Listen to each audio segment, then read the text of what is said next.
काय झालं हाडक्या खाऊन पळायला लागला एवढं काय झालं रे?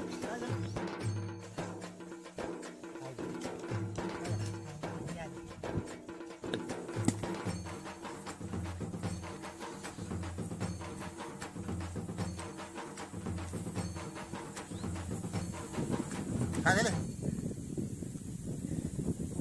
काय झालं रे? काय झालं रे? म्हातारा गितर तर नाही कुचकलं. ते कांड्या शामेली भाऊन काय पलटी काय? नाही रे. काय झालं रे? अरे नाही शाली येणार आहे म्हण. हा